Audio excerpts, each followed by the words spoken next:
गुरा हाईस्कल प्रधान शिक्षक अवसर तो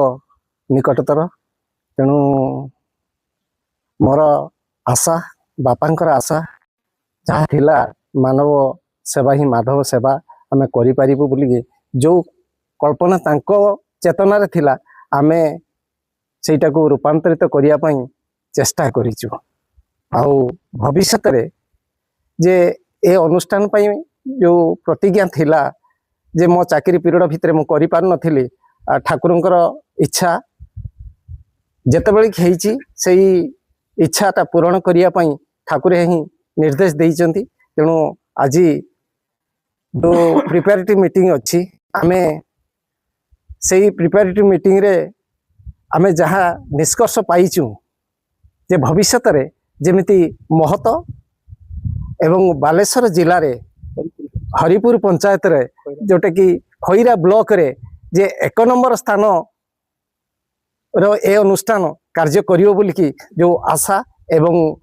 पाख पड़िशा एवं लोक मानकर जो सहयोग रही एवं तांकर मनोवृत्ति एभली भाव में अच्छी ए अनुष्ठान निश्चय आगुक आगुक बढ़िबो बोली कि ए आशा आउ समस्तंकर ए लोक मानक सहित मु अच्छी एवं कृतज्ञता जनाऊँगी तांकु जे केमिति आगको ये अनुष्ठान आगको बढ़ी जाओ। अशोक कुमार साहू आपनकर आज एठी जो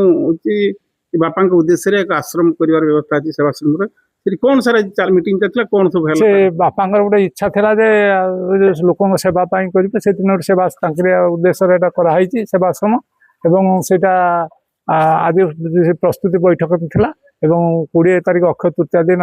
एप्रिल 20 तारिख दिन सेटा गृह प्रवेश बा प्रतिष्ठा अच्छी आटा जो चेतना अच्छी जे मनीषत्व चली जाऊँगी जे आम बापा थिला जे समस्ते मनीष भाया मनीष हो एवं से मनीषर सेवा ही मानव सेवा ही माधव सेवा से चेतना को आम पाथे करके चलीचु। मो ना हूँ सागर चरण साहू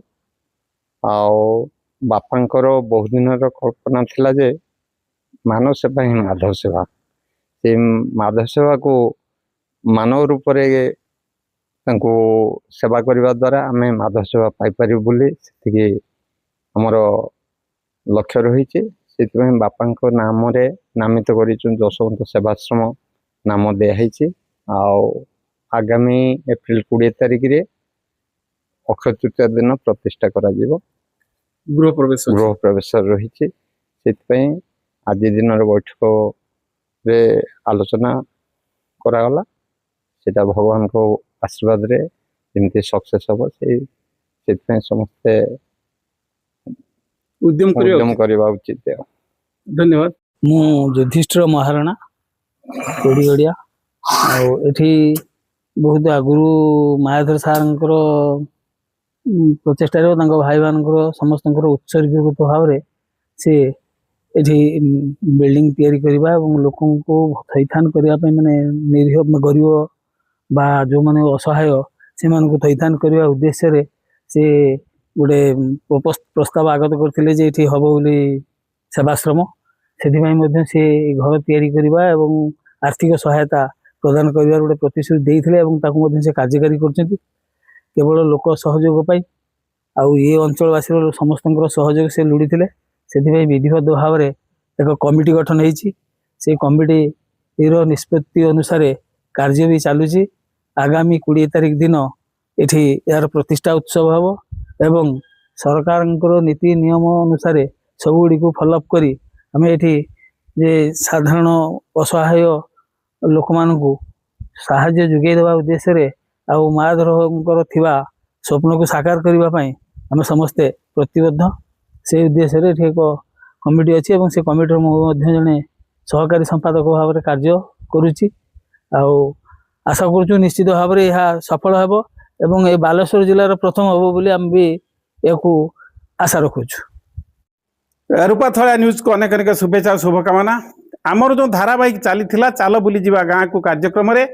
आमे बालेश्वर जिलार खैरा ब्लॉक रे एभली एक गाँ रे पहुंचीचु ये हरिपुर पंचायत पदना गाँ रे ये पदना गाँ ठू मात्र अल्प दूर रे एभली एक परिवार साहू परिवार जो परिवार ख्याति अच्छी ना अच्छी ସେମାନେ ଭିନ୍ନ ଏକ ଚିନ୍ତା ଚେତନାର ସେ ପରିବାରର ଜଣେ ନୁହେଁ ତାଙ୍କର ପ୍ରତ୍ୟେକ ଭାଇମାନଙ୍କର ସେ ଯେଉଁ ମାନସିକତା ଅଛି ନିଜ ବାପାଙ୍କର ସ୍ମୃତି ରଖିବା ପାଇଁ ବାପାଙ୍କ ନାମରେ ଯଶୋବନ୍ତ ବାପାଙ୍କ ନାମ ଥିଲା ଯଶୋବନ୍ତ ସାହୁ ବାପାଙ୍କ ନାମରେ ଏକ ଅନୁଷ୍ଠାନ ଗଠନ କରିବେ ଯେଉଁ ଅନୁଷ୍ଠାନର ପ୍ରମୁଖ ଭୂମିକା ହେଉଛି ଆଜିକାଲି ଖଟିଖିଆ ମେହନତି ଦୁନିଆରେ ଯେଉଁ ଲୋକମାନେ ଅସୁବିଧାରେ ପଡ଼ୁଛନ୍ତି ଫୁଟପାଥରେ ଶୋଇ ଜୀବନ କାଟୁଛନ୍ତି ସେଇଭଳି ଅଭାବୀ ଲୋକକୁ ସାହାଯ୍ୟ ସହଯୋଗ ହାତ ବଢ଼ାଇବା ପାଇଁ ସେଭଳି ଏକ ଉଦ୍ୟମ କରୁଛନ୍ତି ଏକ ସେବାଶ୍ରମ ଗଠନ କରିବେ ସେବାଶ୍ରମର ଉଦ୍ଦେଶ୍ୟ ହେଉଛି ସାଧାରଣ ନିରୀହ ଜନତାକୁ ଯେଉଁମାନେ ଅସୁବିଧା ଭିତରେ ରହୁଛନ୍ତି ତାଙ୍କ ହାତ ଧରି ଉପରକୁ ଉଠାଇବା ଏବଂ ସେମାନଙ୍କୁ କିଭଳି ଥଇଥାନ କରିବା ସେଇଥିପାଇଁ ସେମାନେ ଏଇ ପଦନା ଗାଁରେ ପଦନା ସ୍କୁଲ ପାଖରୁ ଅନତି ଦୂରରେ 60-70 ଡିସିମିଲ୍ ଏକ ଜାଗା ନିଜେ ଖରଦି କରି ତାକୁ ଘର କରୁଛନ୍ତି ଘର ତିଆରି ସରିଯାଇଛି ଆସନ୍ତା 20 ଏଇ ଯେଉଁ ଏପ୍ରିଲ ମାସ 20 ତାରିଖରେ ଅକ୍ଷୟ ତୃତୀୟା ଅଛି ସେ ପବିତ୍ର ଅକ୍ଷୟ ତୃତୀୟାରେ ଗୃହ ପ୍ରବେଶ ହେବ ସେଇଥିପାଇଁ ସମସ୍ତ ଭିତ୍ତିଭୂମି ସରିଯାଇଛି ଏବଂ ଆଜି ଏଠି ଗୋଟେ ଏକ ପ୍ରସ୍ତୁତି ବୈଠକ ଥିଲା ଏଥିରେ ଶତାଧିକ ସହଯୋଗୀ ବନ୍ଧୁମାନେ ଆସିଥିଲେ ଯେଉଁମାନଙ୍କର ଇଚ୍ଛା ଅଛି ଉଦ୍ୟମ ଅଛି ସ୍ୱତଃପ୍ରତ ଭାବରେ ସେମାନେ କିଏ କେତେ ସାହାଯ୍ୟ ଆର୍ଥିକ ସାହାଯ୍ୟ କରିବ ସେଇଥିପାଇଁ ସେମାନେ ମନୋବଳ ଦେଇଛନ୍ତି ଏଠି ଆର୍ଥିକ ସାହାଯ୍ୟ ବଡ଼ କଥା ନୁହେଁ ବଡ଼ କଥା ହେଉଛି ମନୋବଳ ଯାହାର ମାନସିକତା ଅଛି ସେବାର ତାକୁ ଓଲଟାଇ ଦେଲେ ସେବାଟା ବାସେ ମହତ୍ କାମ କଲେ ଯେଉଁମାନେ ମହତ୍ କାମ କରୁଛନ୍ତି ମହତ୍ କାମ କରିବାର ମାନସିକତା ଅଛି ସେଇଭଳି ଲୋକ ଆମ ସାର୍ଙ୍କ ସହିତ ଯୋଡ଼ି ଯାଇଛନ୍ତି ଏଠି ଅଜୟ ସାର୍ ଜଣେ ଭିନ୍ନ ଚିନ୍ତା ଚେତନାର ମଣିଷ ଆଦର୍ଶ ପ୍ରଧାନ ଶିକ୍ଷକ ମୁଁ ତାଙ୍କୁ ଭେଟିଛି ତାଙ୍କ ଭାଇମାନେ ସବୁ ଉଚ୍ଚ ଶିକ୍ଷିତ ସମସ୍ତ ଭାଇମାନଙ୍କର ଯେଉଁ ମାନସିକତା ଅଛି ମାୟାଧର ସାହୁ ଜଣେ ଭିନ୍ନ ଚିନ୍ତା ଚେତନାର ମଣିଷ ଆମେ ତାଙ୍କୁ ଦେଖିଛୁ ତାଙ୍କ ଡୁଙ୍ଗରା ହାଇସ୍କୁଲ ଆମେ ଯାଇଛୁ ଡୁଙ୍ଗରା ହାଇସ୍କୁଲରେ ତାଙ୍କ ସହିତ ବସିଲେ ଯାହାଙ୍କ ପାଖରେ ନା ଅଛି ଅହମିକା ନା ଅଛି ଗର୍ବ ମାନେ ଏତେ ସୁନ୍ଦର ମଣିଷ ଆଜିକାଲି ଦୁନିଆରେ ନିଶ୍ଚିତ ଭାବେ ଅଭାବ ଅଛନ୍ତି ସେଇଭଳି ଜଣେ ବ୍ୟକ୍ତି ବିଶେଷ ତାଙ୍କର ଯେଉଁ ମାନସିକତା ରହିଥିଲା ବାପାଙ୍କର ଯେଉଁ ଇଚ୍ଛା ଥିଲା ମାଧବ ସେବା ସାଧାରଣ ଜନତାର ସେବା କରିବା ତାହା ଆଜି ସଫଳ ହେବାକୁ ଯାଉଛି ଏଥିରେ ସାର୍ ସେ ଆମେ କଥା ଛଳରେ ସେ ଆମକୁ କହୁଥିଲେ ମୋ ଇଚ୍ଛା ସିନା ମୋର କିନ୍ତୁ ଇଚ୍ଛାକୁ ପୂରଣ କରିବା ପାଇଁ ଭଗବାନଙ୍କର ଆବଶ୍ୟକତା ଲୋଡ଼ା ଭଗବାନଙ୍କର ଜାତିକ ଆବଶ୍ୟକତା ଅଛି ସେଥିରେ ସର୍ବସାଧାରଣଙ୍କର ଆବଶ୍ୟକତା ଲୋଡ଼ା ସେ ସର୍ବସାଧାରଣଙ୍କର ସାହାଯ୍ୟ ସହଯୋଗ କାମନା କରୁଛନ୍ତି ଆମେ ଆଶା ରଖିଛୁ ବିଶ୍ୱାସ ଅଛି ଭରସା ଅଛି ମହତ୍ କାମ କରିବାର ମହତ୍ ଚିନ୍ତା ରଖି ମହତ୍ କାମ କରୁଥିଲେ ସେ କାମର ପ୍ରତିବନ୍ଧକ ସୃଷ୍ଟି ହୁଏ ନାହିଁ ଭଲ କାମ କଲେ ନିଶ୍ଚିତ ଭାବରେ ଆଜିକାଲି ଯେଉଁ ଅବସ୍ଥା ହେଇଯାଇଛି ସମାଜରେ ଭଲ କାମ କଲେ ପ୍ରତିବନ୍ଧକ ଆସିବ କିନ୍ତୁ ସେ ପ୍ରତିବନ୍ଧକତା ବାଟେ ବାଟେ ରହିଯିବ ମହତ୍ କାର୍ଯ୍ୟ ଆପେ ଆପେ ଆଗକୁ ବଢ଼ିବ ମୁଁ ଆଶା କରେ ସାର୍ଙ୍କର ଯେଉଁ ସେ ସ୍ୱପ୍ନ ଅଛି ତାଙ୍କର ବାପାଙ୍କର ନାମାନୁସାରେ ଗଠିତ ହୋଇଥିବା ଏ ସେବାଶ୍ରମ ଇଏ ସାଧାରଣ ଜନତାର ସେବାରେ ଲାଗୁ ସାର୍ ସତାଇ ହୁଅନ୍ତୁ ନିଜର ଜୀବନର ଅବସର ପରେ ନିକଟରେ ସେ ମଧ୍ୟ ଅବସର କରିବେ ଅବସର ପରେ ତାଙ୍କର ଯେଉଁ ଇଚ୍ଛା ଅଛି ସେ ଇଚ୍ଛା ଫଳବତୀ ହେବ ଏଥିରେ ତିଳେମାତ୍ର ସନ୍ଦେହର ଅବକାଶ ନାହିଁ ଆମେ ଆଶା କରୁଛୁ ଭଗବାନଙ୍କ ପ୍ରାର୍ଥନା କରୁଛୁ ତାଙ୍କ ପ୍ରତ୍ୟେକ ଭାଇଙ୍କର ଏବଂ ତାଙ୍କ ସହିତ ଯୋଡ଼ି ହୋଇଥିବା ସମସ୍ତଙ୍କର ସାଧନାର ସିଦ୍ଧି ହେଉ ସିଦ୍ଧି ଲାଭ ହେଉ ଏହି ଆଶା ଭରସା ରଖୁଛୁ ପୁଣି ଥରେ ଆମେ ମାୟାଧର ସାର୍ଙ୍କର ସମସ୍ତ ସର୍ବକୁଶଳ କାମନା କରିବା ସହିତ ସେ ନିରୋଗ ରୁହନ୍ତୁ ତାଙ୍କର ଚଲାପଥ ଅଧିକ ରୁଦ୍ଧିବନ୍ତ ହେଉ